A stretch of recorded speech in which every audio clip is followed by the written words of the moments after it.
For those of you who've already looked ahead inside of Soundation at all the instruments that this program has to offer, you might be surprised that I started with the simple instrument.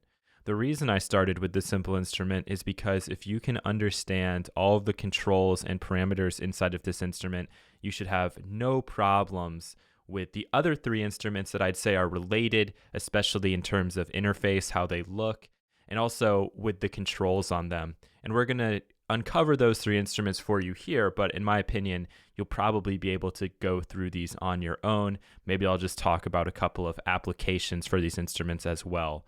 So let's begin with the easiest, which is the noiser. And really, it's actually a pared down version of the noise generator inside of the simple instrument. You see, we don't have a color control, which is really just a filter. So instead, this is just going to be white noise that we can control the amplitude envelope of. So let's go ahead and listen to that right now. And you'll notice that regardless of where you play on the keyboard, this isn't pitch tracking. White noise doesn't have a pitch to it. So it doesn't matter if you play C1 or C6, you're going to get the same sound. And all you can really do here is shape the amplitude envelope, but there still are a lot of possibilities with that. For example, we could set up a basic riser type noise.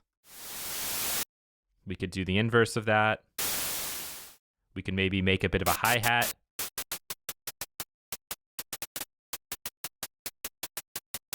And the beauty of the noiser really is when you start to add effects to it. So for example, we could maybe try to do like a little bit of, I don't know, record hiss or something.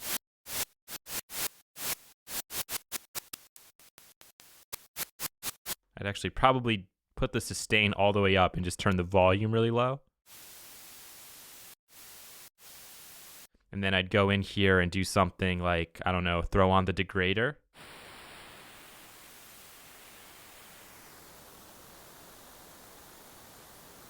And then maybe a filter.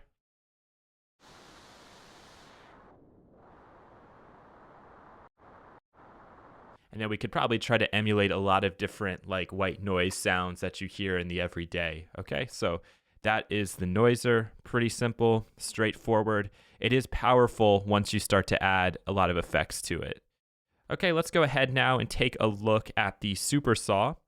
The super saw is what I would call an oscillator bank of just sawtooth waves. So if we turn all of these to saws, that's basically the internal noise generator inside of this instrument. So you see, we don't have anywhere to choose the oscillator type. That's just because it's a number of sawtooth waves stacked on top of each other. And if we get rid of this detune, pull back on the spread, and set up our gate message, we can take a quick listen to this.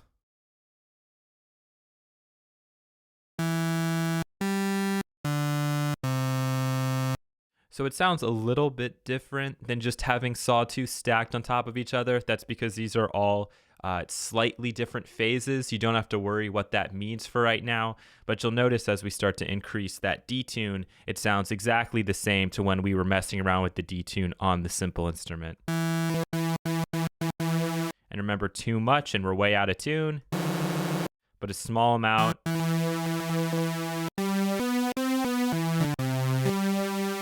And you get that really pleasing blending effect. There's also a spread parameter, and this spread parameter is going to take each of those individual sawtooth waves and move them around the stereo field. So it might take one and pan it pretty hard to the left. It might take another, pan it hard to the right, and then in areas in between. So if you are listening on a stereo playback system, you'll definitely hear this.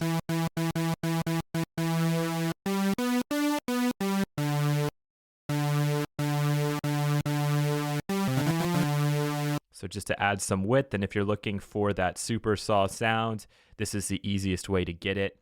And last but not least, we're going to take a look at the mono.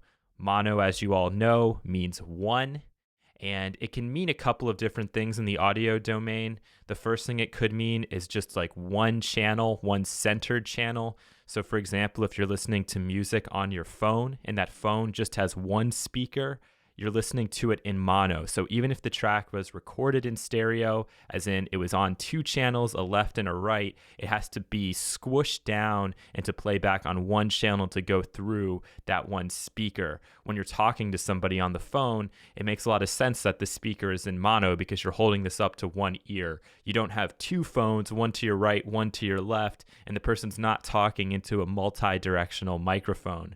But with music and with hearing in general, we have two ears, we're hearing in stereo. Okay, that's not necessarily what this instrument is referring to, although we can't really do any stereo spread or stereo effects like we could just do with the super saw. The other definition of mono, and specifically this refers to synthesizers, is one voice, as in we can only play one note at a time.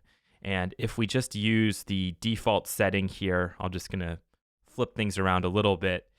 You'll notice that if I try to play two notes at the same time, I can't do it. I can only play one. So that is what monophonic means if you ever see that inside of a synthesizer. Compared to polyphonic, which is what the simple is, meaning we can play chords, so we can play more than one note at the same time. So I'm just going to pull back on a few of these parameters here. We're going to try to get this into like an initialized state. You'll notice that we only have one stage in our envelope, and that's just decay. And that should be pretty straightforward. It was like when we made the pluck sound. So if I click and hold the note right now, it's just going to slowly decay down to silence.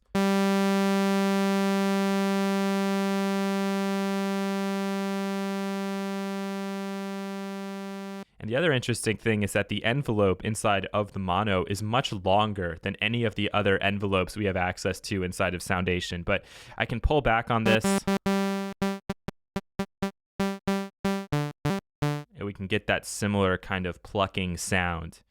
Okay, what's interesting is we have this new pulse width control. And right now the pulse width isn't doing anything because if you listen, we're hearing a sawtooth wave. And typically we're not going to change the pulse width of a saw, but what we will change the pulse width of is a square. So if I turn this mix control, this is really saying saw over here at 0, square at 100%. So I have like two options and I can blend between the two. Let's go full blown to square and take a listen to it. And now notice what happens as I change this pulse width.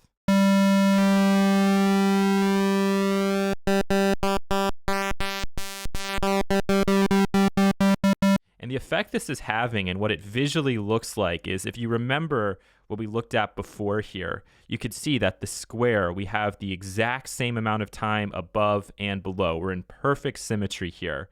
But if I change the pulse width, we can mess with that a little bit. So you can see now here, the top cycle is taking a lot longer than that bottom cycle. And we can go even crazier with it and just have like a little toothpick effect. All right, it's totally up to you. That's what you're doing when you're changing the pulse width.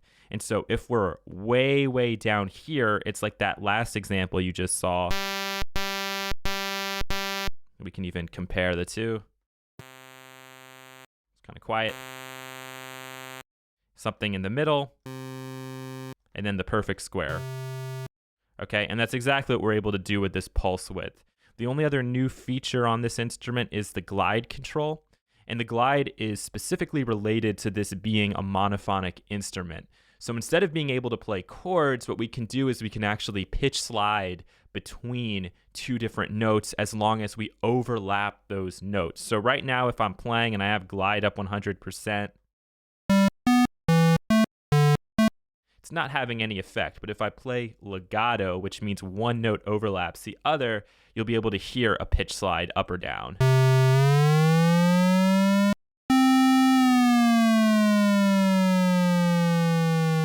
And this is just setting the amount of time that that's going to take. So I'll put it, I don't know, in the 50 range. And let's just make a sound really quickly here so you can hear what this instrument is capable of. The filter intensity works exactly the same way.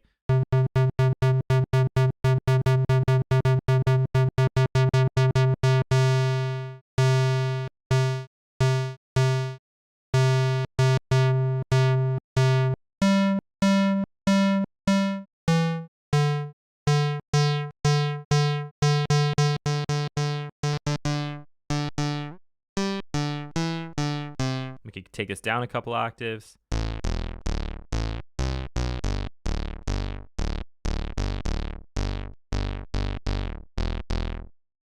And there you go. There's a pretty simple bass sound for you using the mono instrument.